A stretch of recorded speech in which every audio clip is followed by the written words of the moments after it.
जय हिंद। अभ्यास online class की इस नए वीडियो में मैं कृष्णा आप सभी का स्वागत करता हूं। आज की इस वीडियो सेक्शन में हम देखने वाले हैं दोस्तों CG Vyapam, GPSC, CG police में पूछे जाने वाले छत्तीसगढ़ से रिलेटेड सामान्य ज्ञान को।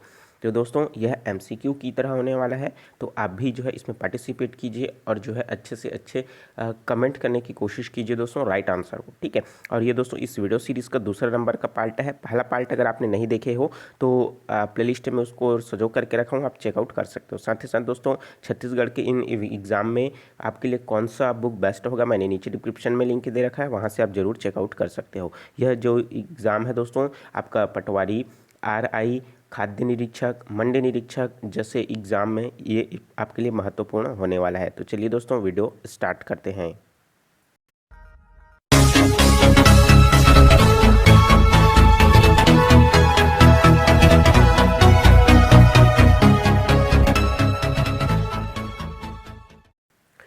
तो दोस्तों प्रश्न है, कौन सा जनजातीय नृत्य शिकार नृत्य है, अर्थात ऐसा नृत्य जिसमें शिकार का प्रदर्शन को जो है नृत्य के माध्यम से दर्शाया जाता है। ऑप्शन दिया है दमनच, दूसरा दिया है डंडारी, तीसरा दिया है माओ पाटा और जो है चौथा दिया है पारदी। तो आपको पता होगा दोस्तों जो दमनच जो नृत्य है किनके द्वारा किया जाता है, तो ये कोरवा जनजाति के द्वारा किया जाता है।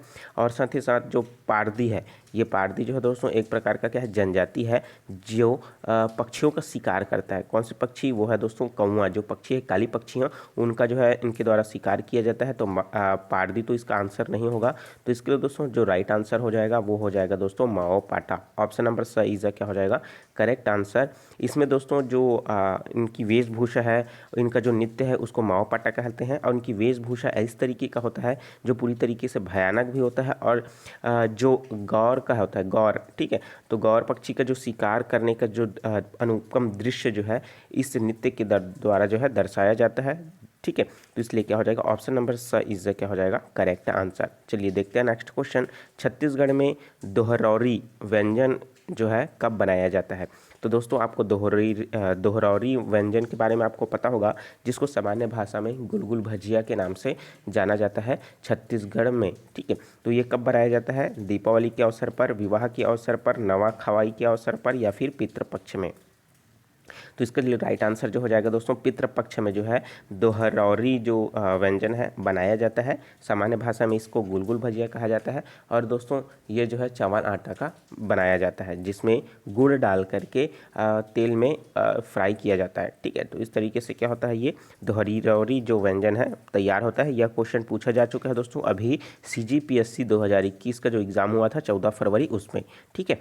चलिए देखते हैं नेक्स्ट क्वेश्चन। वैदिक काल में छत्तीसगढ़ को किस नाम से जाना जाता है? किस नाम से जाना जाता था? कौशल नाम से, दक्षिण कौशल नाम से, छत्तीसगढ़ से या फिर इनमें से कोई नहीं। तो इंपॉर्टेंट क्वेश्चन है दोस्तों, क्योंकि आपको पता है वैदिक काल में जो है छत्तीसगढ़ उतना सामने नहीं आया था। तो इसमें दोस्तों अगर बात करें तो इन सब नामों से परिचित नहीं थे, ठीक है। भले ही कुछ जो है गांव जो है सामने आए हुए थे, लेकिन इस तरीके से कौशल, दक्षिण कौशल या छत्तीसगढ़ के नाम से यहाँ पास कोई भी व्याख्या नहीं मिलता है वैदिक काल में। जब गुप्त काल में पहुँचते हैं तब ये इन सब के बारे में देखने को मिलता है। तो वैदिक काल में दोस्तों छत्तीसगढ़ को किस नाम से जाना जाता था? उस समय इनका कोई अस्तित्व नहीं था, इसलिए दोस्तों इनमें से कोई नहीं हो जाएगा। Option number the is a correct answer. चलिए देखते हैं नेक्स्ट क्वेश्चन। किस वर्ष दुर्ग जिले का विभाजन कर राजनांदगांव जिला बनाया गया है? तो दोस्तों आपको पता होगा दुर्ग जिले को विभाजित करके क्या बनाया गया है, राजनांदगांव बनाया गया है। और राजनांदगांव किससे बन के बनवा है दोस्तों? तो ये है दोस्तों पूरी तरीके से अपना खुद अस्तित्व में जब आया था। दुर्ग कब अस्तित्व में आया है दोस्तों? 1906 में आया है, ठीक है। 1906 में क्या हुआ, ये दुर्ग जो है जिला बना। और साथ ही साथ दोस्तों अगर मैं बात करूँ 2012 में तो ये संभाग का दर्जा इसको मिला था, ठीक है। अब बात कर लेते हैं तो दोस्तों ये दुर्ग से अलग होकर के राजनांदगांव जो है कब बना? 1906 में, 1948 में, 1956 में या फिर 1973 में। तो आपको पता होगा। इसके लिए राइट आंसर जो है दोस्तों फटाक से नीचे कमेंट में दीजिए। और वीडियो अच्छा लग रहा हो जरूर वीडियो को लाइक कर दीजिए। और साथ ही साथ दोस्तों इसका जो राइट आंसर हो जाएगा 1973। 1973 में दोस्तों छत्तीसगढ़ का 7वां जिला बना है। कौन? आपका राजनांदगांव, ठीक है।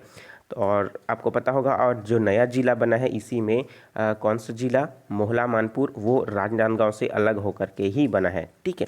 चलिए देखते हैं दोस्तों नेक्स्ट क्वेश्चन। क्वेश्चन नंबर है 5। किस गुफा को पहले गोपनसर गुफा के नाम से जाना जाता था। तो दोस्तों गोपनसर जो गुफा है उस नाम से किसे जाना जाता था? सिंघनपुर की गुफा को, जोगीमारा गुफा को, कुटुम्बसर गुफा को या फिर सीता बेंगरा गुफा को? इसके लिए राइट आंसर जो हो जाएगा दोस्तों क्या हो जाएगा? पूरी तरीके से जो है कुटुम्बसर गुफा जो है उसको ही क्या कहा जाता था? गोपनसर जो गुफा है उस नाम से जाना जाता था। क्योंकि दोस्तों आपको पता है पहला जो सिंघनपुर की गुफा है वो रायगढ़ में स्थित है और जो है शैलचित्र के लिए प्रसिद्ध है। जोगीमारा गुफा भी क्या है? रायगढ़ में स्थित है। ये भी क्या है? शैलचित्रों के लिए और गुफाओं के लिए ही प्रसिद्ध है। ठीक है, उसी तरीके से सीता बेंगरा जो है नाट्यशाला है, आपको पता होगा। कुटुम्बसर की जो गुफा है दोस्तों उसकी खोज किनके द्वारा की गई है? तो प्रोफेसर शंकर तिवारी के द्वारा किया गया है। ये प्रश्न पूछा जा चुका है। ठीक है, क्या नाम से कौन किया है? प्रोफेसर शंकर तिवारी। ठीक है, तो शंकर कहाँ मिलेगा दोस्तों? शंकर भगवान वो कहाँ मिलेगा? गुफा में। कौन सा गुफा में? कुटुम्बसर गुफा में। तो इस तरीके से भी आप इसको याद कर सकते हो।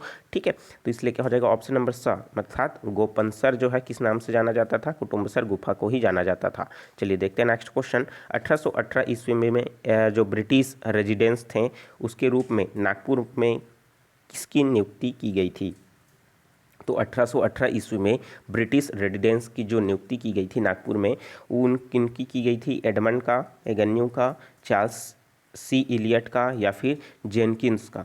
तो आपको पता होगा दोस्तों एडमंड, एगन्यू और ये जो चार्ल्स सी इलियट है, इन सभी ये क्या थे दोस्तों? प्रेसिडेंट थे, अर्थात अधीक्षक के रूप में नियुक्त होते, ना कि दोस्तों रेजिडेंस के रूप में। तो ऑप्शन नंबर द जो कि क्या है? जेनकिंस जो है ब्रिटिश रेजिडेंस के रूप में नागपुर में 1818 में जो है नियुक्त हुए थे। और इसलिए नियुक्त हुए थे दोस्तों क्योंकि उस समय जो है तृतीय आंग्ल मराठा युद्ध हुआ था और उस समय जो है नागपुर का जो कंट्रोल है पूरी तरीके से घोसला शासन को चला गया था और वहाँ पर शासन करने के लिए जो है योग्य अर्थात योग्य शासक नहीं थे और जो थे वो जो है उनकी उम्र 18 वर्ष नहीं हुई थी। इसलिए जो है प्रत्यक्ष रूप से दोस्तों वहाँ पास जो है जो है जेनकिंस को नियुक्त किया गया था वहाँ की शासन व्यवस्था को संभालने के लिए। कहाँ की शासन व्यवस्था को? नागपुर की शासन व्यवस्था को। ठीक है, तो इसलिए क्या हो जाएगा? Option number the is a correct answer. देखते हैं नेक्स्ट क्वेश्चन। कौन सा स्थान जो है पाषाणकालीन शैलाश्रय के रूप में प्रसिद्ध है? सिंघनपुर, ओंघना, बोतलदा या फिर बरम केला? तो आपको पता होगा दोस्तों कि पाषाणकालीन शैलाश्रय जो है बहुत ही इंपॉर्टेंट हो जाता है। सिंघनपुर की गुफा जो है सामने आ जाता है जब भी बहुत पुराने बात आती है तो। ठीक है, तो लेकिन इसके लिए जो है राइट आंसर जो हो जाएगा दोस्तों बरम केला जो है राइट आंसर हो जाएगा। ठीक है, तो D option is a correct answer. तो दोस्तों मुझे कमेंट करके लास्ट में जरूर बताइएगा कि आपका जो है कितना जो है आंसर सही हो रहा है। 10 क्वेश्चन को हम इसमें देखने वाले हैं। देखिए प्रश्न है चतुर्भुज विष्णु की प्रतिमा कहाँ से प्राप्त हुआ है? तो चतुर्भुज जो विष्णु की प्रतिमा है कहाँ से प्रारंभ हुआ है? आरंग, शिवरी नारायण, मल्हार और रतनपुर। आपको पता होगा आरंग कहाँ है? रायपुर में है और बहुत जिसे मंदिरों की नगरी के नाम से भी जाना जाता है। शिवरी नारायण जो दोस्तों बहुत ही संगम स्थल के लिए प्रसिद्ध है। तो मुझे कमेंट करके बताइए कि जो है शिवरी नारायण में कौन कौन सी नदियां जो है आकर के मिलती है? तो पहला है दोस्तों सामने वाला नाम सी मतलब क्या होता है? शिवनाथ नदी तो है ना, इस तरीके से भी याद रखिए। और दूसरा जो 2 नदी है आप मुझे कमेंट करके बताइए। तो दोस्तों चतुर्भुज विष्णु की जो प्रतिमा है कहाँ से मिला है? मल्हार से मिला हुआ है। कहाँ से मिला है दोस्तों? मल्हार से, बिलासपुर से मिला हुआ है। ठीक है, अगर अब बोले दोस्तों शिवरी नारायण कौन सा जिला में आता है? तो जांजगीर चांपा जिला में आता है। ठीक है, और रतनपुर कहाँ आता है? आपको तो सबको पता है। ठीक है, चलिए देखते हैं नेक्स्ट क्वेश्चन। पचराही नामक पुरातात्विक स्थान किस जिले में स्थित है? तो दोस्तों पचराही जो नाम का जगह है वो कौन सा जिले में आता है? ठीक है, सिंघनपुर में, राजनांदगांव में, रायगढ़ में या फिर कबीरधाम में? तो इसके लिए राइट आंसर जो हो जाएगा दोस्तों पचराही जो नामक पुरातात्विक स्थल जो है वो कबीरधाम में आता है। ठीक है, तो इसलिए क्या हो जाएगा दोस्तों ऑप्शन नंबर द इज क्या हो जाएगा? करेक्ट आंसर हो जाएगा। ठीक है, तो ये काफ़ी पुरातात्विक है दोस्तों, बहुत ही इंपॉर्टेंट है और ये प्रश्न पूछा जा चुका है। चलिए देखते हैं नेक्स्ट क्वेश्चन। भेड़िया पत्थर जलप्रपात किस जिले में स्थित है? तो इम्पॉर्टेंट है। भेड़िया जो जलप्रपात है भेड़िया पत्थर, तो जलप्रपात कहाँ स्थित है? जसपुर में, सरगुजा में, बलरामपुर में या फिर सूरजपुर में? तो इसके लिए राइट आंसर जो हो जाएगा दोस्तों बलरामपुर में। तो ऑप्शन नंबर स is a correct answer. Video कैसा लगा कमेंट करके जरूर बताइएगा दोस्तों। जो स्टूडेंट नए हैं चैनल को सब्सक्राइब कर नोटिफिकेशन बेल आता है जरूर ऑन कर लीजिएगा और इसी तरीके का वीडियो आपको प्रतिदिन मिलता रहेगा और आपका एग्जाम जो है प्रिपरेशन होता रहेगा। ठीक है, तो और वीडियो को ज़्यादा से ज़्यादा शेयर करना व्हाट्सअप ग्रुप में, फेसबुक ग्रुप में, इंस्टाग्राम में, स्टडी मटेरियल ग्रुप में, ताकि इस वीडियो का फायदा सभी लोगों को मिल सके। ठीक है, और साथ ही साथ दोस्तों मैंने आपके लिए कौन सा बुक बेस्ट होगा उसको ज़रूर देख लीजिए, नीचे डिस्क्रिप्शन में लिंक दे रखा है। साथ ही साथ दोस्तों प्लेलिस्ट में भी अच्छे अच्छे वीडियो आपके लिए प्रोवाइड करके रखा है, मैथ्स के ट्रिक, रीजनिंग के ट्रिक, सामान्य ज्ञान, अन्य जो रिलेटेड है आपके लिए ओल्ड क्वेश्चन पेपर भी देखने को मिलेगा। तो चलिए मिलते हैं दोस्तों नए वीडियो में नए जानकारी के साथ। तो मुझे दीजिए इजाज़त, take care, all the best, जय हिंद।